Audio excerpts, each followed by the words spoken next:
We are now at... Actually, it's been something of an absence, but we are now at the 25th episode of the classic 72-episode Futurama run, 4 seasons. We're at the Deep South. The Planet Express crew go under the sea, and it's such an exciting and timeless prospect.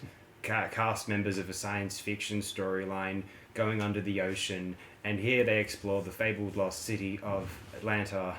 They even insert the nice Donovan reference there with the flashback, including the magician. Okay, is Donovan from Atlanta or something? No, he's English. Yeah, I didn't get that. Well, because don't you know the song Atlantis? No, I don't actually. It's a good song. I really it's just in know Goodfellas. Okay, I just know like Mellow Yellow. No, it's just like spoken word. It's that the song goes this. Like, oh, like the bit. Okay. Yeah, it's I gotta hear this intro. track now. I'm surprised you don't. That's a very famous song. I've probably heard it. Yeah.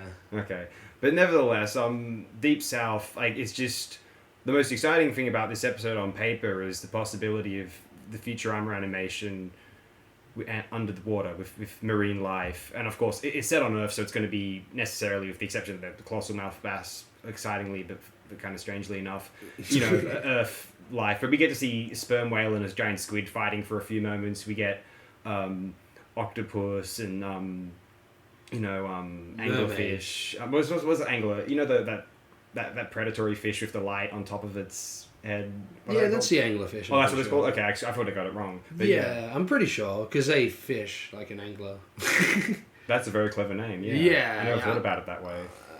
Continue on, I'll quickly look it up. Yeah, but all the same, I think, because, look, I'm a sucker for that sort of aesthetic in general, deep sea, with its animation or live action photography, it's just, beautiful.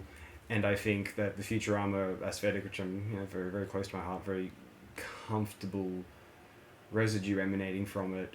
The Deep South is a very nice episode visually, and it's fairly solid narratively. I think it's in the middle of this season 2 set we have here, and as I've said before, and I just want to say this before I'll hand it over to you, that I want to get out of this. We've said this before in the season 2 retrospective thus far. There's this, I don't know how many major classics we have in this season. It might be 5 over the course of, nearly 20 episodes, which is, by comparison to, let's say I take a similarly numbered season 4, it's not that consistent. I'm more of a season 3 and 4 guy compared to season 2. And you have anything you want to share? I've been hogging this for 2 minutes and 45 seconds. Yeah, no, well, I was going to actually agree with you, because I forgot until you mentioned the other day that we were... mentioned that, season 2, this is like more of a sitcom feel. Yeah. And you brought up like the science fiction plot of them going underwater in the deep sea or whatever. But this episode handles it more like a sitcom than a science fiction plot. Like there's, like, Professor will just nonchalantly say, oh, it's a spaceship, it can only handle 1 atmosphere of pressure. Yeah. And they're like, 900. Like, they don't give a Star Trek reason. They just make it into a joke. Yeah. Which I actually kind of like, to be honest. Of all the sitcom-y plot sort of episodes, this is probably one of my favorite from the season. Yeah, like you said, it's not a major classic, but it's the sort of thing that I've probably mentioned this a few times with some episodes. If you catch it on television or something, or you just put on a random episode, say when you're streaming it, you'll be like, oh, okay, cool, this one, nice. Yeah. Like you're not gonna have this sort of weird expectations attached to it, like some of the more grandiose episodes of the show, like. Yes. Godfellas, or like people attribute to like a Jurassic Park or something. Absolutely, like that. Yeah. So you watch it without these strings attached, and you're like, oh, this is a good episode of a show, Yeah. And even though it's not too heavy with the sci-fi concepts, it's funny. So it definitely, it makes up for that. Like, there's plenty of classic lines and all that. I like to share my favorite line in the episode, which is Fry mentions sea lions, and then lions rather, and then Umbriel asks, "Oh, you have sea lions on the land?" "Yep, we call them land sea lions." Yeah, that's a classic. Definitely. Or like when Zoidberg's house burns down underwater because of Bender's cigar. No, that's a beloved one. Yeah, that bit's classic, yeah. That just raises further questions. it's just that's great.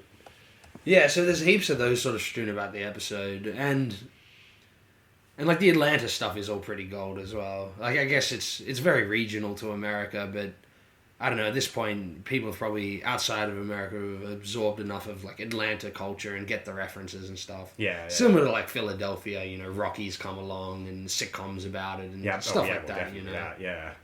Or like a bit off topic. Famous bands from Atlanta, Georgia. Oh, it's weird that like At least one. in like 1967, the whole world was obsessed with San Francisco, and then like Sure. never again. So it's weird how this sort of stuff happens. Yeah, yeah, sure. Interesting point. I was looking through the list of season 2 episodes now, and my nominations for major classics here are, for myself, Lesser of Two Evils, Put Your Head on My Shoulders, Yeah, that's good. and then there's ones we haven't gotten to yet. So that's actually, and we're near the end of the season with the Deep South. So unfortunately for myself, I'm not going to name what the other. To be fair, there's like 3 or 4 more which air after the Deep South, maybe 3. We could debate this. And I know this is a good one. You're very fond of Head in the Polls. And I do like that a lot. That is one of the best ones in this season. Yeah, I forgot it was in this season. There you go. Yeah, no, that's a great season 1 episode. person. Yeah. I thought that episode would be like 3, not 2. So there you go. Okay, there you go. Yeah. Well, yeah, because season 3 is the start of seemingly more ambitious episodes. Yeah, I don't know whether they it's take the Parasite's sci-fi. Lost onward. There's just this real uphill. Definitely. They go deeper into the sci-fi concept. And, Yeah. and it's less of like a sitcom farce. And probably a bit better for it, though. It's good that Futurama has like some of these lighter episodes in it. It's just unfortunate season 2 has a few that just feel filler. Like Bender doing wrestling and things like that. Yeah, that's a fun episode, but it's just a bit. It's just a silly plot, you know what I mean? Yeah. I think I said that ad nauseum in our recording for Raging. Sure. It's probably not one of the more interesting of these ones. I don't know what interesting recording people could have of Raging Bender. Unless it's a commentary of the writers themselves, which is the best actual Futurama podcast / retrospective. It's a shame how, I would say easy streaming is, but how like available all this stuff now, but like only the DVDs have the commentaries, and those are amazing. Like they're phenomenally insightful. You get there's that legendary story on the commentary of, this is a deep cut reference, on the season 4 DVD commentary of Bend Her. There's a hysterical story told by the writer of that episode, and I'm not going to get into it now, but I believe you, if you're so inclined, search for it yourself. Or if you do know the reference, you're probably thinking, I can't believe that's being referenced. In any case, my rating on the Deep South is positive overall. And, similar feelings about the next episode we're going to discuss. Do you have anything else you would like to share about this particular episode? No, let's just get through season 2, eh? Yeah, at nearly 8 minutes, that's more than I expected to get from this episode. So I'm quite happy. You can get a lot from most episodes, definitely. Absolutely. Anyway, moving on.